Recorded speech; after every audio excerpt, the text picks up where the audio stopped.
Hey guys, Fat Preacher Man here, and just wanted to talk to you this time about managing, about leading, about meetings, because different levels of management and leadership, you may be required to hold a meeting. This may be a one-on-one thing, it may be a group thing. In either case, there will be some similarities. For the first part, the first thing for either meeting, you should have an agenda. What is going to be discussed? The topics, the relevance of it, have a time frame in mind. When should your meeting start? When should it stop? How long for each topic? This is important to keep you focused and to keep you moving on. If you're anything like me, when you're talking about something that's important or something you know something about and you're trying to get your point across, you might overtalk. So practicing it, practicing what you need to say, thinking about questions that may come up, playing devil's advocate for if it's about changes, what problems are they going to talk about, and during meetings, with especially group meetings, you do want to try to give time for questions, try to give time for, discussion, but it should be timed. And as the leader, as a manager, you need to be able to rein your people back in if they start going off track or taking too long on one subject. This can be done, through, nods and physical cues, verbal cues, and it's very important to maintain positivity. Talked about this before in attitudes. Your attitude during a meeting, your gestures, your facial appearance, your tone. You want to be positive. You want to keep everything in a positive frame, positive light. And even if it's something that, you don't necessarily agree with, if you're talking about a rollout, a change in policy, try to find a way to look for that silver lining, and get your crew on board, your team on board with supporting the initiative, at least to try it, and then give feedback. And then, be honest and follow up. If you're going to take their feedback and give it to higher ups, then let them know that. If you're not going to do that, don't bother saying you are. You'll lose credibility.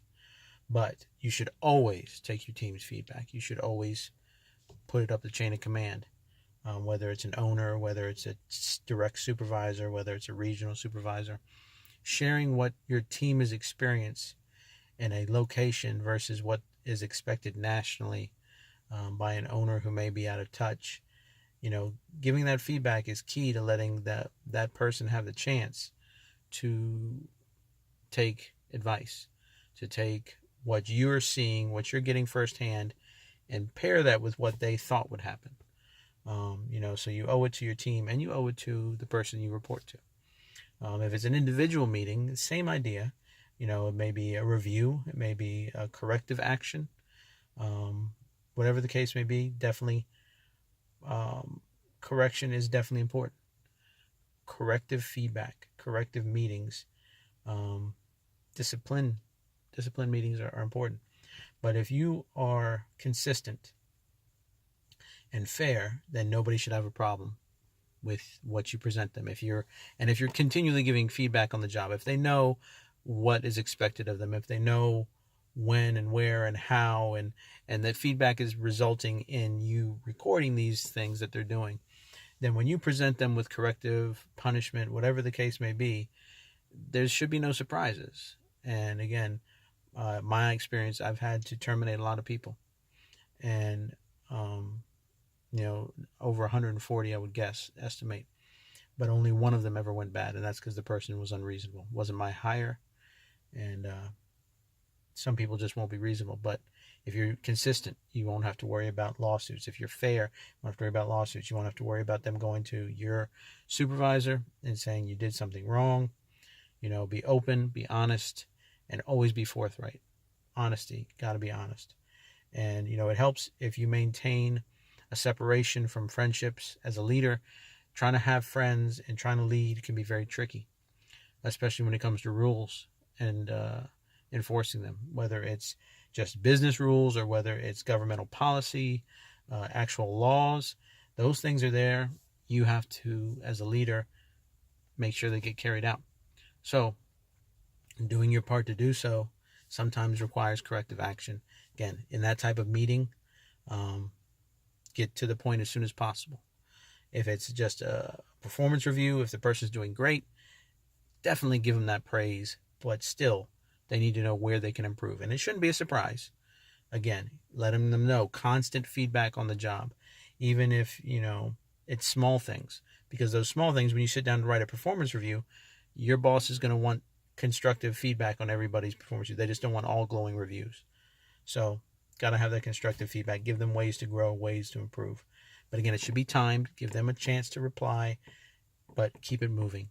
There should always be an end in sight, and it should be planned. Writing things down, sharing information. If it's a group meeting, definitely presentation materials, having a chart, graphs, handouts are very helpful. And copies for a personal review or corrective action, giving them something that they can see and hold on to and keep so they can learn and see what they've done or what they can improve. Again, that's also important. Meetings are a great way to communicate, both the individual. You can have a short team huddle. If you're running a shift and you got 10 people that you're supervising, pull them aside real quick, disseminate any information that's important, and get them on track to have a productive shift, whatever that shift may be.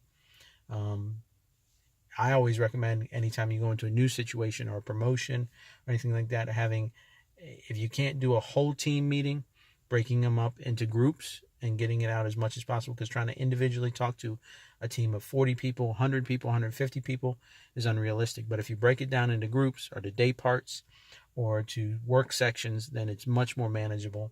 And again, lets you disseminate the information, because, and again, not every group might need the same information, might not have every same type of goal. So telling a day shift team what a night shift team needs to do won't really help them. But those are my thoughts. And there's definitely more in meetings, but it's just some basics. So if you have any questions or any things you do in meetings, I'd love to hear it. Share below and hit me up anytime you have questions. Again, this is video 5. Make sure you check out the other 4 and look back for more. Jesus bless you. Have a great day.